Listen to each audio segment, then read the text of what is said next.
Season 3 for 2022 is here, and there's a lot. We got new cars, restart zones, new tracks, just all kinds of stuff. New damage model for more cars. You see the highlights here. So we are going to go ahead as usual and jump into the sort of general updates first. So in iRacing UI under dashboard, news stories and quick access buttons have been combined onto the same dashboard tab. For the profile widget, the dashboard now features a new profile widget which tracks your recent results, latest activity, performance over time, and iRacing awards. Guided tours. A new system of guided tours is now available for some iRacing UI pages.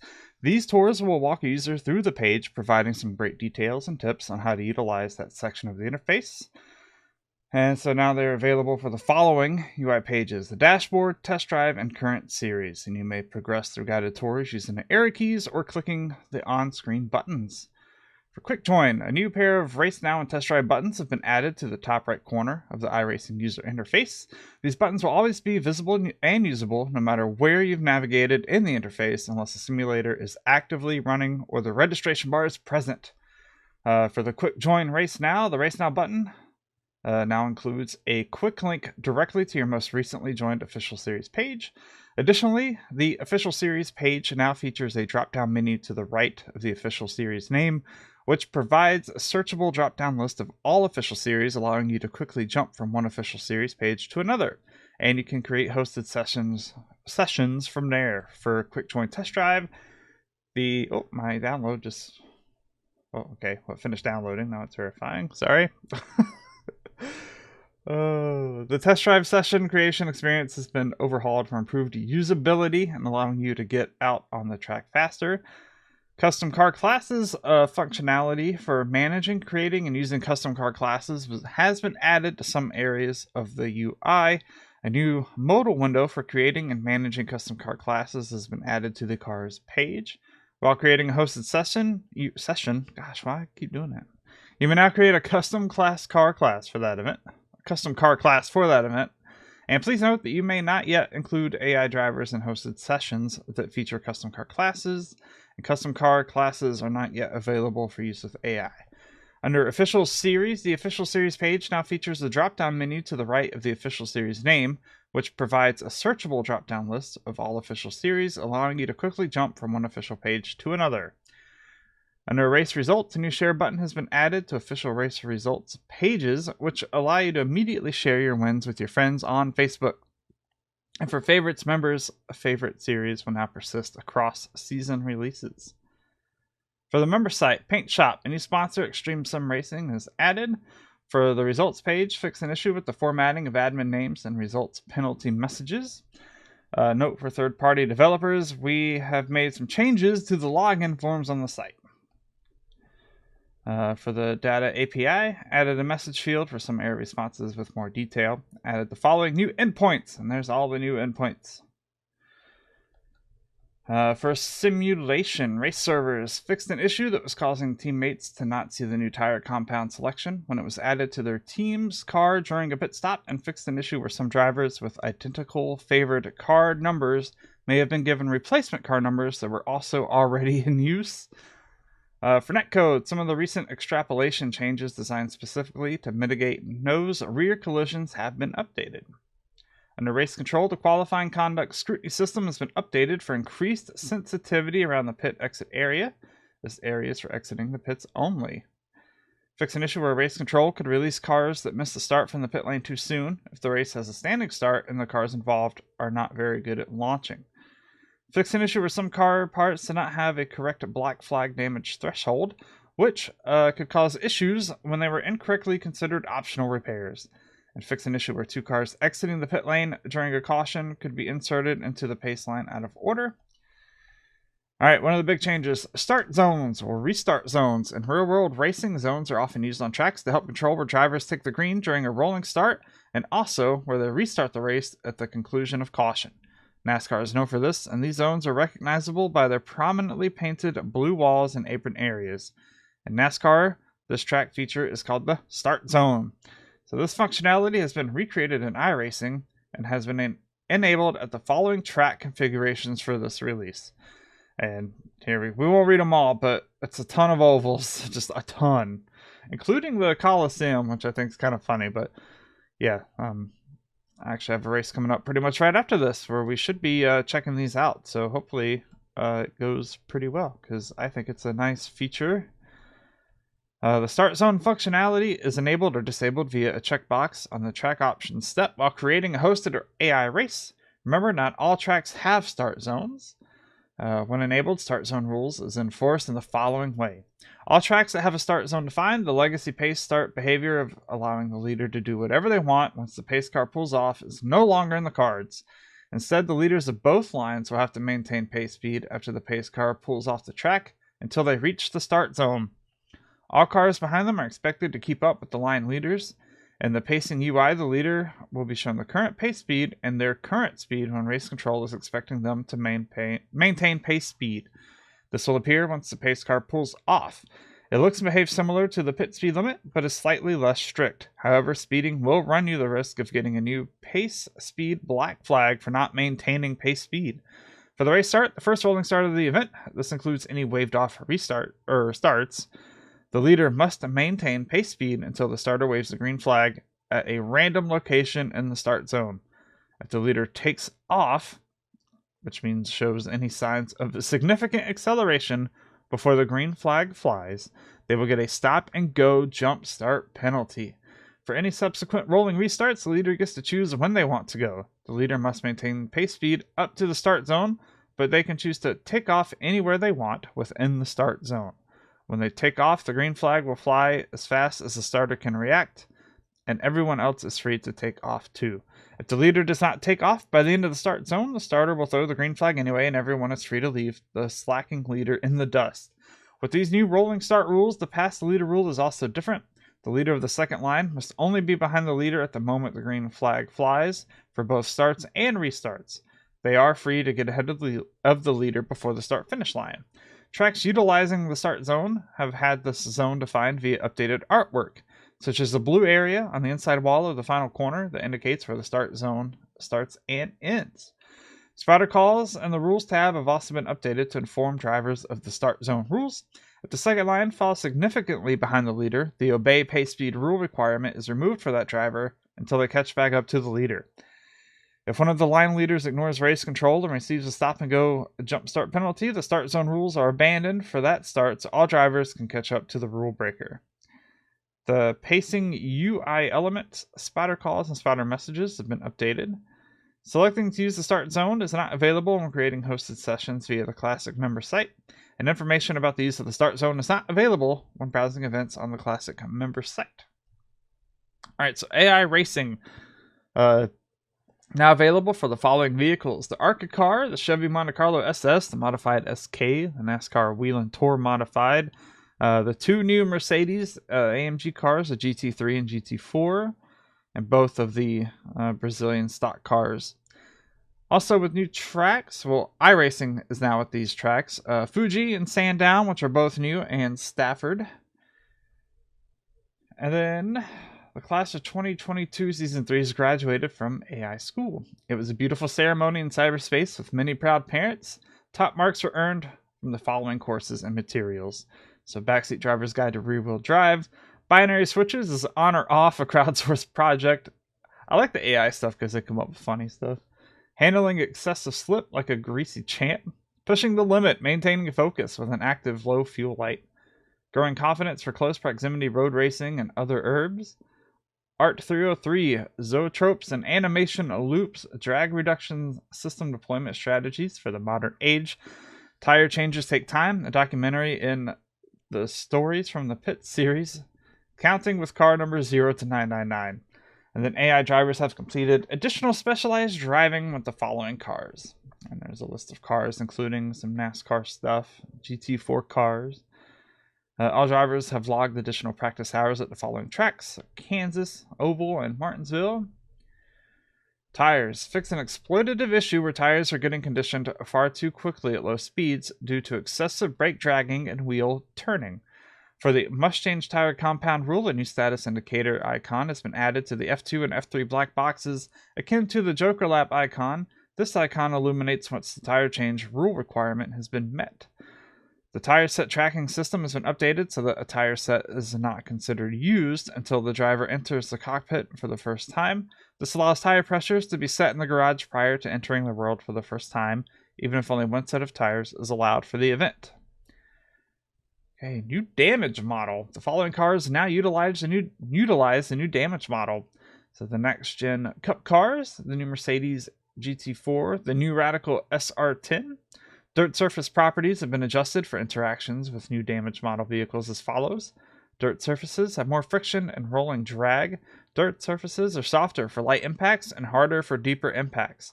The torque calculations associated with tire sidewall collisions against other cars and the environment have been updated to reduce benefits from wall riding and to prevent unrealistic ramping.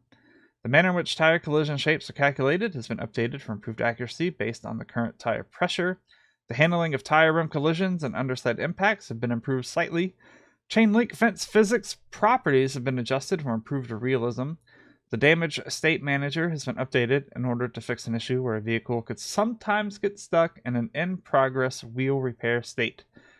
Fixed a bug where sometimes wheel damage or mounts and spring dampers in the suspension were being incorrectly repaired slightly when towing to the pits. This meant that the damage state for these parts after pit repairs was better than it should have been. Fixing this bug may appear to have made some suspensions weaker, since they were erroneously being repaired when a tow occurred, but they are now correct. Please be careful with your open wheel cars. Wow, a lot of stuff in rendering. Graphics auto-config processes have been slightly updated. The name of the renderer file that is currently in use will now be displayed in the Advanced Graphics Options menu for user reference. Support for screen space ambient occlusion post-processing is now available. Support for AMD's Fidelity FX Super Resolution 1.0 is available, and this option appears under the Resolution section in the graphics. Shadow map filtering has been updated to use percentage closer filtering and is now enabled by default. The dynamic shadow maps now blend better across cascade splits. Some of the static shadow map options have been collapsed into fewer options, such that cloud shadows are toggled on the track and objects together. Filtering of the static shadow maps on the track surface has been improved to reduce sparkling on the track. The interior of the car itself is now hidden in the virtual mirror when drawing the mirror from chase cams. Fix an issue where the standalone graphics auto-config tool was not saving a user's selections from dialog options. Fix an issue with the opacity of track surface decals at night. Fix an issue with lighting pops on the track surfaces during day-night transitions. Fix an issue with rendering trees at night while the two-pass trees options was enabled. Fix a variety of horizon tree line textures that erroneously included a floating black line in the sky. Fix an issue where some tires are not being rendered correctly when dynamic tires were disabled. Fix an issue where the mirror settings, the F9 black box, could be swapped around to the incorrect mirrors when adjusted for a car while using the old damage model, but then switched to the same car loaded with the new damage model and vice versa. Now any mirror adjustments done will be identical between both damaged version systems. Fix an issue where some shaders were falling back to obsolete versions, which was causing some dashboard lights to appear square. Fix an issue with GGX shaders, where various car windshields were too bright. Visual effects. A new tire graining and cording visual effect has been applied to all cars. Graining occurs when strips of rubber are torn from a tire and then immediately stick back onto the hot surface of that tire. Cords are the reinforcement material under the rubber tire's surface. Graining will start to come in during the tire's life cycle and will get worse as the tire wears. Cording will start to show at the very end of a tire's life, and it means you should pit and change tires before bad things happen. A haze effect has been added to the smoke and dust puffs. Fog lighting and the diffuse lighting during a transition to foggy conditions has been improved. Fix an issue where tire marks could sometimes appear to have extra dark edges. The popcorn effects particle system has been updated to a new version. For audio, impact and scrape sounds for a variety of materials has been improved with greater dynamics. Pit stops fixed an issue where fuel leak repairs appear to repair 4 times faster than the repair countdown. Environment. DRS line textures have been updated. A variety of environment object textures have been updated for improved fidelity, and some issues have been fixed. Updated a variety of normal maps for some environment objects for some of the 2022 Season 2 tracks. Pace car fix an issue which could potentially cause the pace car to drive too slowly through tight corners on road courses. A new spotter message has been added that tells you you'll be forced to start the race using your best qualifying tire compound. This message plays when the car first enters a qualifying session, if the associated rules is in effect, and if multiple tire compounds are available. Multiple spotter packs have been updated, including all of those. And a sound menu option for disabling the pit box countdown has been added. For user interface, when using Alt-K to rearrange HUD elements, their positions may now be saved on a per-car basis if the appropriate checkbox is selected. UI elements may now be moved anywhere on the screen using the Alt-K command, even if the central part of the interface is restricted to only a portion of display, including in VR sessions. The mouse over help messages are now attached to the bottom of each dialog rather than to the far bottom of the display. This is primarily for VR users so that it does not end up outside of your field of view. The dash box has been updated so that all RPM text colors now match their associated shift LED values. The session screen, replay screen, now extends the full width of your widescreen monitor without forcing all the UI elements to the far edges of the display. The interface zoom will no longer be adjusted when changing the render class in the simulator when using ultra-high def displays. An issue was fixed that was causing the UI to be vertically scrunched in extremely high aspect ratio devices, like the Pimax and super wide mode. Similar changes were made to the calculations used to place the 2D UI into the 3D UI space for both Oculus and OpenVR devices, and the trade show interface parameters have been separated out from the default interface parameters. The trade show parameters have not been adjusted. Controllers, a new option for adjusting how much damping is applied to true force wheels. So there you go, there it is, and that's what it's called in the app INI file. The default value is 5% to provide your wheel with a bit of weight. And so the Logitech True Force API has been updated to the latest version. This update automatically sets the reconstruction filter to 60 Hz if available. Under options, the auto wiper and auto tear off options have been separated into individual options. For replays, the process for generating dynamic track data within replays has been updated for improved accuracy, particularly for older replays using the new damage model. And under the sporting code, the official iRacing sporting code has been updated. Language has been updated to explain that incidents still count to all drivers have crossed the finish line. Additional breach of rules section titles have been added. Rules for tire compound change requirement have been added. Disqualification has been defined. And always have an up-to-date version with that link right there, which you can't click because it's a video, but it's okay. Now moving on to cars. A lot of the same sort of cars have had the same updates, but we'll go through for under GT3 cars. Some balance of performance adjustments have been made. Ride height adjustments and differential clutch numbers have been updated. The IMSA camera bubble has been added to all cars in this class, and the car paint patterns and templates have been updated to match. The non-IMSA GT3 branding has been updated. Number boards have been updated. Lumarank boards have been updated. Brake light bloom settings have been updated. And of course, setups. I'm going to go over setups. Also for GT4 cars, brake light bloom settings have been updated. For the 87 NASCAR Cup cars, for the new damage model, parameters have been updated to prevent cars from sticking together in side-to-side collisions. For the new damage model, the strengths of the nose, rear, and fenders have all been reduced to more realistic levels.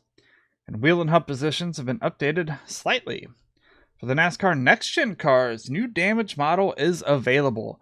Vehicle parameters have been updated with additional fine-tuned data from NASCAR, including adjustments to tire parameters, brake properties, gearbox adjustments, and aerodynamic data. Skid block locations have been updated, and the rear diffuser hull has been lowered to match the updated NASCAR specs. The low downforce graphical package will now be used by these cars while running at Homestead Miami Speedway. The low downforce physics were already enabled. Digital display lighting levels have been rebalanced. Hopefully they finally made page 2, the tack on page 2, brighter. Please. Level of detail models and textures have been updated for improved performance as the camera changes distances from these vehicles. Alright, for the NASCAR Cup cars, digital display lighting has been rebalanced. For the Stock Car Pro Series cars, both of the cars are available for AI. Tire parameters have been updated. For the touring cars, brake light bloom parameters have been updated. Cockpit model artwork has been optimized for faster processing. For ARCA cars, it's now available for AI. And for the new damage model, parameters have been updated to prevent the cars from sticking together in side-to-side collisions. For the Aston Martin GT4, rear ride height limits have been lowered slightly. And for the new damage model, mount damage properties are updated. Nose and rear panel strengths have been adjusted so that they may break off in extremely severe impacts. Fix an issue where the trunk was detached far too easily when taking damage. Fix an issue where the chassis could incorrectly appear to poke through damaged areas of the nose or rear. And fix an issue with mirror label capitalization. For the Audi 90 GTO, dashboard light maps updated. For the Audi R8 LMS, car body light maps have been updated to account for the new number positions for non-IMSA series. For the Audi RS3, cockpit model artwork has been optimized for faster processing. For the BMW M4 GT3, non-IMSA number boards have been updated to better match the other GT3 cars. For the Beamer M4 GT4, cockpit model artwork has been optimized. For the Chevy Monte Carlo SS, it's now an AI. Dallara F3, for the new damage model, suspension damage and repair parameters have been updated for improved real-world accuracy. And for the new damage model, scrape effects are now less likely to appear on the nose and sides of the car, particularly from ground impacts. For the Dallara IR01, fix an issue where the tires could appear to visually wobble slightly at low speeds. For the IR18 IndyCar, aerodynamic understeer has been slightly reduced while following in traffic. External radiators to cool the car while on pit road have been removed below the overheating threshold. External radiator fan performance has been updated. For the new damage model, suspension damage and repair parameters have been updated for improved real-world accuracy. Wrapped suspension and wheel rim options have been added to the garage. The custom paint template has been updated to provide color blocks for selecting the color of these parts. Some garage tool tips have been updated. Fixed a minor texture error on the tire ramp sides. The spec map has been updated to include blocks for suspension wraps, and soft shadows have been lightened. For the Dallara P217, power steering settings are now adjustable by the driver in the car at all times rather than only during pit stops. I fixed an issue with the texture of the wing for the interface model. Most of these are just setups. Alright, for the Ford GT2, or actually for GT3, the aerodynamic center of pressure has been adjusted slightly rearward. Rearward. You know what I'm saying. I don't know why I can't say that right now.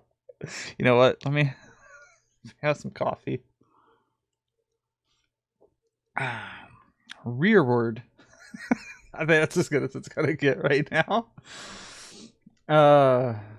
Ford Focus. I can't even concentrate. Ford Mustang. Windshield reflection intensity has been reduced slightly. For the Miata, soft, medium, and firm front anti-roll bars are now available for this vehicle. Bloom effects on brake lights has been updated. For the Lamborghini Huracan, car camera set has been updated. Fix an issue where a damaged decal was appearing on mirrors and the fuel cover when they had not taken any damage. Fix an issue with windshield reflections. For the Lotus 49, fix an issue where the tires could appear to visually wobble slightly at low speeds. The dashbox RPM values have been adjusted slightly. For the McLaren 570S GT4, cockpit model artwork has been optimized for faster processing. For the McLaren MP430, DRS lights now utilize two lights. The first illuminates when DRS is available, and the second illuminates when the vehicle is within a DRS zone, even when the driver lifts off the throttle. For the current Mercedes F1 car, DRS lights now utilize two lights, so it's the same as the other F1. Fix an issue with metric to imperial conversion on differential preloading. Alright, our first new car, the Mercedes AMG GT3 2020. Since its introduction in 2015, the Mercedes AMG GT3 has been one of sports car racing's most prominent challengers. The car took home 5 of the top 6 spots, including the top 4, in the Nürburgring 24 hours on its first try, and found success with Riley Technologies and the premier IMSA WeatherTech Sports Car Championship events at Daytona and Sebring shortly after. For the 2020 season, The car received a slate of updates that included aerodynamic tweaks to the front splitter and rear wing and aesthetic updates to bring it closer in line with its road-going counterpart. Carrying over from its first iteration is a 6.3-liter V8 power plant that produces 550 horsepower and sequential 6-speed transmission. Now the fully updated Mercedes-AMG GT3 comes to iRacing, and it's your chance to sample the next generation of German road racing performance. So if you have the current GT3, if you've bought it in the last 24 months, you'll get $11.95 in credits. And the old one is going into legacy content. So this one is replacing the other GT3 Merc. We also have a new Mercedes-AMG GT3 or GT4. Compared to its big brother in the GT3 class, the Mercedes-AMG GT4 still packs a powerful punch. Despite carrying a smaller 4-liter V8 engine, bringing it in line with the street-legal Mercedes-AMG GT, the car still produces a whopping 544 horsepower. The car also possesses most of the signature elements that set Mercedes' vehicle design apart from its competitors, from a long and menacing front end to a signature grille that lets other racers know exactly who's trailing you. In the hands of the Black Falcon and Schnitzelon Steves, the car has repeatedly proven its worth in the Nürburgring 24 hours, winning the competitive SP10 class on its first 2 tries and adding a 3rd victory in 2021. Also a popular addition to the IMSA Michelin Pilot Challenge grid, Team TGM gave the car its first championship in 2018 with drivers Hugh Plum and Owen Trinkler, and the car took at least 1 win in each of its first 4 seasons in the division. And it's you can also use it in AI. Same with the new GT3. For the modifieds, for both of them, they're now on AI. For the SK, fix an issue with the A-pillars for the interface model of the car. For the 87 Monte Carlo, wheel and hub positions have been updated slightly. For the Porsche Cayman GT4, minimum allowable tire pressure has been adjusted. Cockpit model artwork has been optimized. For the Porsche 911 GT3 992, fix an issue with the digital display background whenever the pit limiter was engaged. Cockpit model artwork has been optimized. For the 911R GT3 Porsche, the aerodynamic model has been shifted to more closely match the ride height sensitivities of the real car. iRacing setups to suit the new aero now feature lower rear ride heights. The rear wing adjustment range has been modified to reflect the real car's range. Identical maximum and minimum aero factors remain. Brake cooling factors have been increased. Shift lamp ranges have been adjusted, and brake parameters and brake pedal animations have been updated. For the Porsche 919, MGU-H harvesting has been increased slightly. Alright, another new car, the Radical SR10. Radical's SR10 prototype brings the performance of top-tier sports car and prototype programs to track day racers and country club members for a fraction of the cost. The next generation of the British manufacturer's sports cars takes the already impressive developments of the SR8 and refines them with a new 2.3-liter Ford EcoBoost engine, a 6-speed sequential transmission, and other performance improvements that make the SR10's driving experience comparable to the most impressive professional race cars in the world. The SR10 produces 425 horsepower, 380 pound-feet of torque, taking it from 0 to 60 miles per hour in a blistering 2.4 seconds. Weighing to 725 kilograms, its low weight-to-power ratio makes it one of the most nimble machines imaginable, and utilized in numerous one-make series around the world. There are plenty of places for real-world, I'm having an issue with that, ain't I? Drivers to develop their skills in the SR10 and put them to use. And it also has the new damage model. For the street stock, for the new damage model, the side body panels have been adjusted to reduce their tendency to stick to each other on side-to-side impacts. Side body panel yield limits have been reduced. The tire sidewalls have had their friction reduced. Wheel and hub positions have been updated slightly to fix an oversight in the original alignment. What else we got? The Volkswagen Jetta fixed an issue where the digital display was not being lit properly.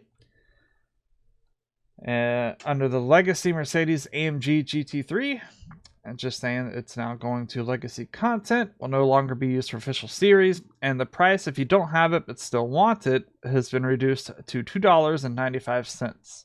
American. And again, if you bought it in the last 24 months, you will get a refund. And finally, the tracks, they're relisting the ovals that have the start zone listed. We already had the list at the top and talked about it, so we're going to kind of skip all that because it's a lot of ovals. So we'll go through all the other changes, starting with Imola. The track limits tab has been updated with text and images for all configurations. For Monza, the track limits tab has been updated with text and images for all configurations. And for Grand Prix, Turn 4 track limits have been updated. The curb may now be used without getting a 1x. For Charlotte, for the Roval and the Roval 2018 and Roval Long, game time checkpoints have been added around the apron of the oval to prevent course cutting on the apron. Some previously intangible blue cones have been brought into the physical realm. Okay, a lot of these are still start zone. By the way, for Daytona, the start zone has been added to the oval and the NASCAR road layout. And for Charlotte, only the 2018 oval. Something to keep in mind. All right, a new track, Fuji. First opened in 1965, Fuji Speedway has undergone numerous reconfigurations to get to its current layout. The fifth and most recent design, authored by the internationally recognized Herman Tilke, clocks in at 2.835 miles, or 4.563 kilometers, and features 16 turns. Its front stretch is responsible for nearly a mile of that length, forcing drivers to push for top speed coming off of the final corner. Panasonic. This is the name of the corner before diving into turn 1. Since 1967, Fuji Speedway has been a frequent host of prominent endurance races, starting with the Fuji 1000 kilometers that year and evolving into the Fuji 6 hours in 2012. The track hosted its first Japanese Grand Prix in 1976, and the event returned in 1977, 2007, and 2008. The track has also been a longtime staple of the Japanese National GT and Formula Series calendars, and its application has been so diverse that it even played host to cycling in the 2020 Summer Olympics. Fuji International Speedway includes 2 track configurations, Grand Prix and no chicane, and iRacing is good to go on there. For Hickory, fix an issue where a fence was incorporeal. For Indianapolis, for the Oval and the IndyCar Oval, pit exit checkpoints have been updated. For Kansas, fix an issue with a fence texture. For Knoxville, fix an issue with a fence. For Michigan, trackside crowds have been improved. For Nürburgring, some ads at the garages have been updated. For Nürburgring Combined, the rolling start area has been moved backwards slightly. For Oxford Plains, track surfaces have been fully updated to the current iRacing quality standard, and PBR shaders have been added. Catch fencing has been upgraded to fully 3D rather than 2D. Alright, new track, Port Royal Speedway. Pennsylvania's Port Royal Speedway, also known as the Speed Palace, first opened in 1938. The half-mile track has long played host to weekly events for classes ranging from hobby, stock, and late models to premier 410 sprint cars. Its signature sprint car event, the Tuscarora 50, has been a staple of the track's annual schedule for half a century. Lance DeWeese has taken the checkered flag in the big money race a record 7 times as of 2022, and legends of the sport like Dave Blaney, Greg Hodnett, and Doug Wolfgang have also taken Tuscarora victories. Port Royal made its World of Outlaws debut in the series' second season in 1979, and was an on and off member of the schedule until returning to annual status in 2014. Lynn Paxton took the first sprint car win in World of Outlaws history, and names like Donnie Schatz, Brad Sweet, and Kyle Larson have also earned victories in the series events at Port Royal. World of Outlaws late model division made its debut at the track in 2007 and now visits the track each year as well. And another new track, Sandown International Motor Raceway. Opened in 1962, Sandown International Raceway made an immediate splash when it brought in the world's premier drivers for the Sandown International Cup that March. Jack Brabham, John Surtees, and Bruce McLaren comprised the inaugural podium for the open wheel race, while names like Sterling Moss and Jim Clark were also on the entry list. The track held its original layout until 1984, when an infield section was added to meet minimum track length requirements to host World Sports Car Championship events. Eventually, that layout evolved into the current 13-turn, 1.928 mile or 3.104 kilometer course used today. The Sandown 500 is the track's premier event, contested by numerous divisions since its first running as a 6-hour race in 1964 and currently raced by the Supercars Championship.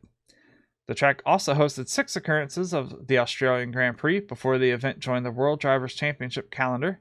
Currently, Sandown hosts 5 event weekends per year, comprised of both modern and historic sports car and open-wheel racing machinery. And AI is available. Snetterton, many terrain seams have been patched up. For Stafford, AI racing is now available. Last one for Gateway, or Worldwide Technology Raceway. A bridge and tunnel will no longer appear at lower graphics settings. So there we go. A lot of stuff in this update. I'm hoping this restart zone mess works out, because that's something, especially a few tracks like Phoenix, really need on iRacing. So hopefully that goes well. And yeah, a lot of new stuff to go play with. So thanks for watching. That was a big one. It's always a big one when it's the actual season update. So I appreciate you sticking around, and like, favorite, subscribe, all that stuff. Bye.